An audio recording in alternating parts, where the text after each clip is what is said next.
Subscribe कीजिए base point classes को और बेल आइकन पर क्लिक कीजिए जिससे लेटेस्ट अपडेट आपको सबसे पहले मिले।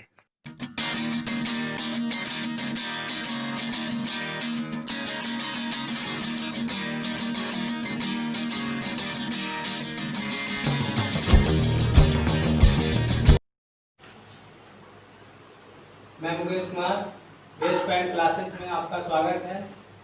पिछले वीडियो में हम लोग पढ़े थे प्रकाश के परावर्तन के बारे में, और उसमें जो प्रकाश जो शब्द था उसके लेकर के हम आगे बढ़े थे।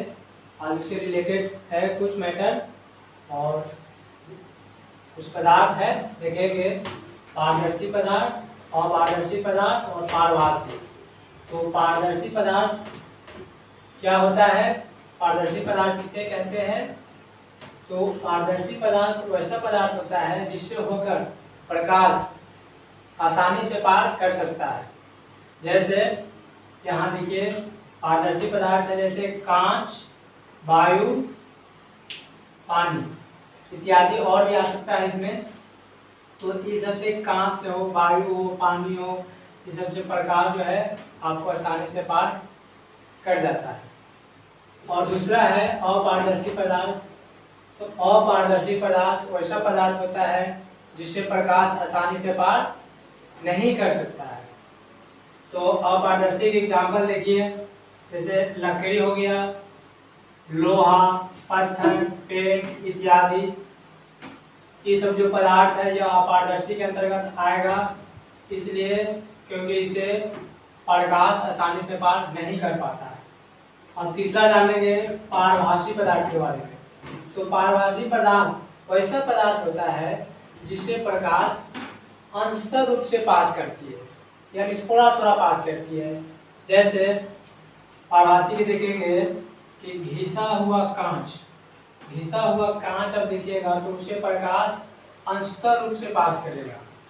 दूसरा एग्जाम्पल देखेंगे तेल लगा हुआ कागज, इससे भी आप देखिएगा तो प्रकाश धीरे धीरे पास करता है। आपको कुहासा में भी देखे होइएगा प्रकाश धीरे धीरे पास करता है इत्यादि। अब हम लोग आगे देखेंगे प्रकाश के परावर्तन। इसमें परावर्तन के बारे में पढ़ेंगे। यहाँ तक तो हम लोग पढ़े, अब परावर्तन के जोड़ करके इसमें पढ़ेंगे।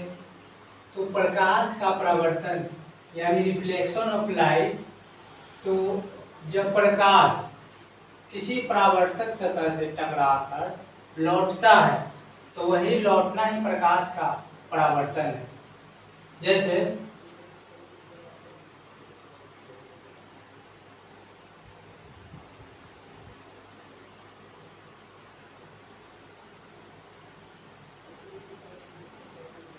मान लीजिए ए में कोई प्लेन मिरर है और कोई समतल दर्पण है, इस पे प्रकाश की किरण आपतित हो रही है। प्रकाश किरण आपतित हुई, इस पे टकराया और टकराने के बाद लौटा, तो यही प्रकाश का टकरा करके लौटना ही प्रकाश का परावर्तन है। इसको ऐसे ही बना सकते हैं।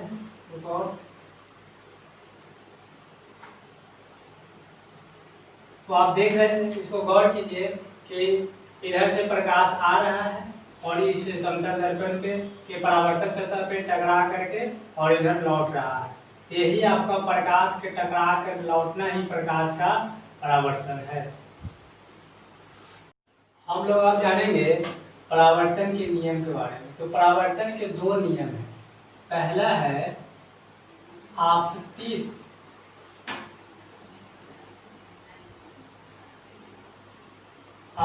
किरण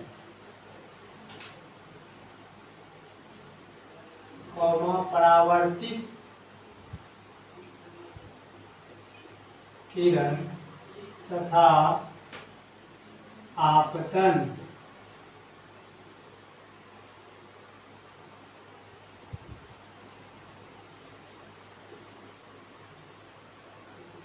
बिंदु पर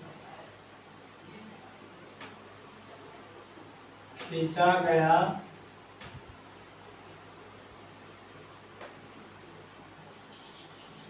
अभिलंब तीनों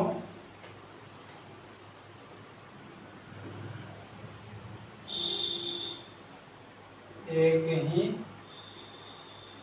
समतल में होता है। और दूसरा है आपतन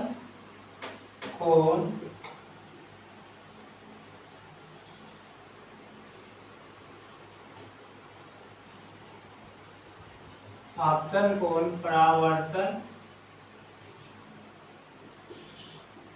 कोण के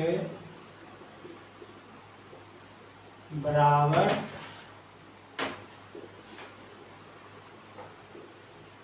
होता है।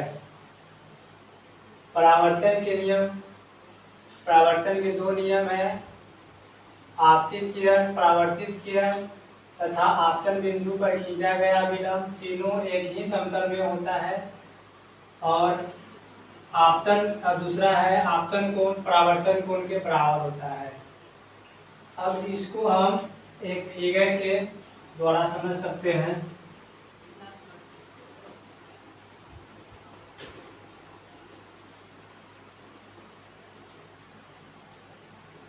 जैसे मान लीजिए यह एक समतल दर्पण है, इसका नाम रख दीजिए M N, और ये इसका हो गया आपतित किरण जो O बिंदु पर आपतित हो रहा है।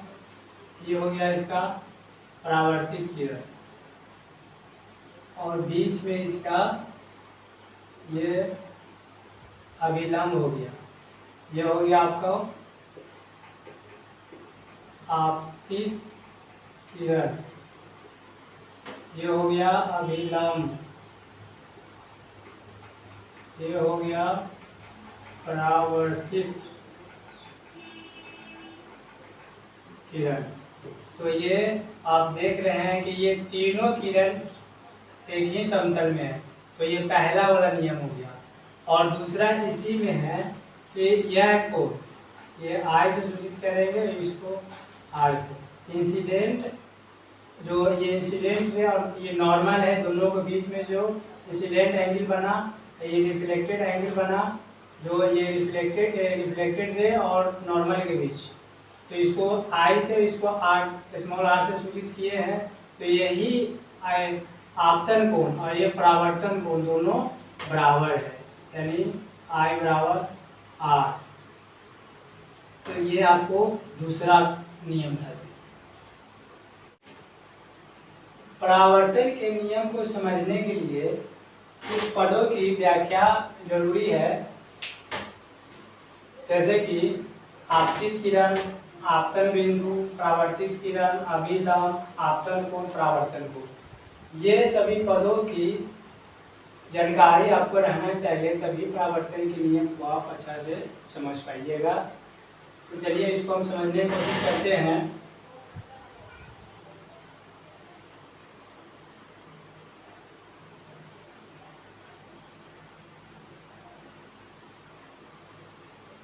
ये समतल दर्पण है और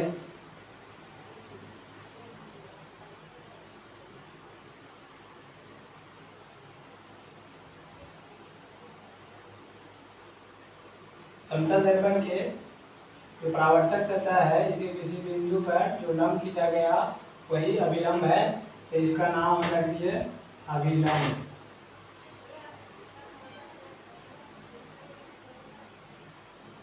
और एक प्रकाश की किरण जो आया इधर से इसी पॉइंट पे और यहाँ से टकराया और इधर लौट गया, तो जो पर आने वाली जो किरण है इसको बोलते हैं आपतित किरण।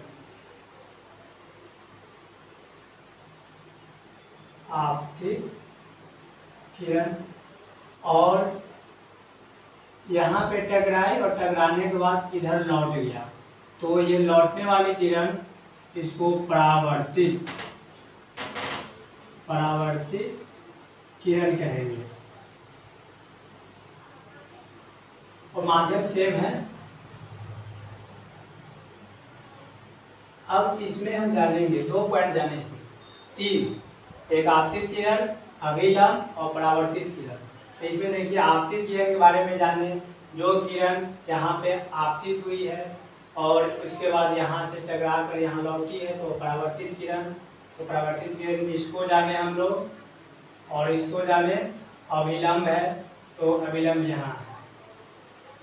अब जानेंगे आपतन बिंदु के बारे में। तो आपतित किरण इस दर्पण का जो परावर्तक सतह है और परावर्तक सतह के जिस बिंदु पे आपतित किरण वह इंसिडेंट करती पड़ती है तो वही आपको ये आपतन बिंदु कहलाएगा। तो यानी वो यहाँ पे आपतन बिंदु हो गया, ये हो गया आपतन बिंदु। ये आपतन बिंदु हो गया, तो इसको भी जानेंगे। अब हम लोग जानेंगे आपतन कोण और परावर्तन कोण के बारे में। तो आपतित किरण तथा अभिलंब के बीच जो कोण क्रिएट हो रहा है, जो एंगल क्रिएट हो रहा है, तो उसको बोलेंगे हम आपतन कोण। फिर से समझिए, आपतित किरण और अभिलंब के बीच जो कोण बनेगा उसको हम आपतन कोण कहेंगे। इसको आई से, स्मॉल आई से सूचित करते हैं। और परावर्तन कोण के बारे में देखेंगे, परावर्तित किरण तथा अभिलंब के बीच जो कोण बनेगा वो हो जाएगा आपको परावर्तन कोण। इसको हम आर से सूचित करेंगे।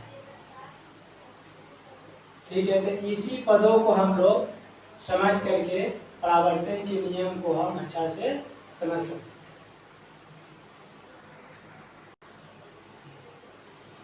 तो इसको समझ गए होइएगा। आज के लिए इतना ही, फिर हम मिलेंगे अगले क्लास में।